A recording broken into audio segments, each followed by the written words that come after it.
Even as Gyanvapi case hogs the headlines, controversy is brewing over another mosque in Varanasi. This 17th century Dharhara mosque is now part of a fresh legal battle.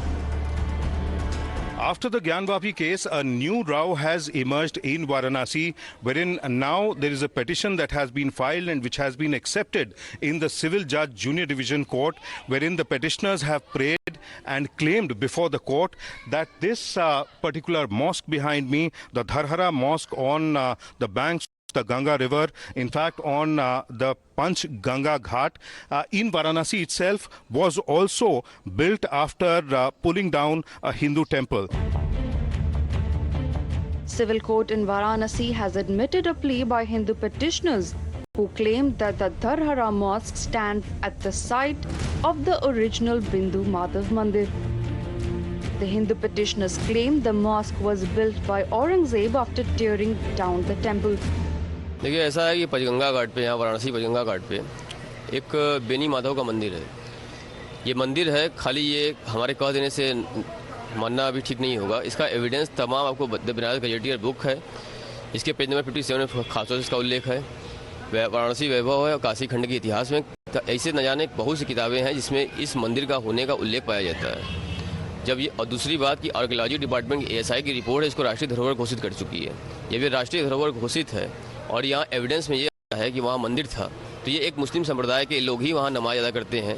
इसी के विरोध में हमने एक petition file किया है, इसमें अगली तिथि 4 जुलाई को पड़ी हुई है। Dharhara Mosque is currently an ASI protected building.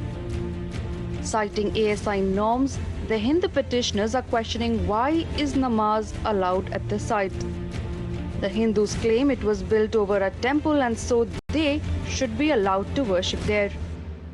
देखिए इसमें तो बहुत बड़ा मुद्दा ही है, क्योंकि अगर मुद्दा नहीं होता तो इसको खारिज भी किया जा सकता था। अगर इसको खारिज किया जाता तो हम लोग हाई कोर्ट जाते हैं। तो इसको मुद्दा है, जज साहब ने देखा, तमाम लोगों ने इसको देखा होगा, इस पर गहन अध्ययन किया होगा, उनको इसमें जो है लगा होगा कि करने लायक है, तभी उन्होंने किया। और ये काफ़ी बड़ा मुद्दा है क्योंकि ये हमारी आस्था पे ठेस है। The temple was pulled down and it was established. The pran pratishtha of the idol was done by a particular Raja belonging to the Awadh region after this temple was pulled down, so as to create a temple over here right opposite the gate of the Dharhara mosque. Though the Dharhara Masjid is located directly opposite the Bindu Madhav Mandir, the priest Vishnu Hari Mishra claims it has never functioned as a mosque. मस्जिद तो इसमें है ही नहीं, ये मंदिर ही इसमें था, जो मंदिर औरंगजेब के समय में मूर्ति फेंक दिया। उसके बाद ये मस्जिद नहीं था। ये बाद में तो एक दो परिवार आते थे झाड़ फूक करने। धीरे धीरे ये 90-91 के दशक में झंडा फहरा दिए लड़कों ने।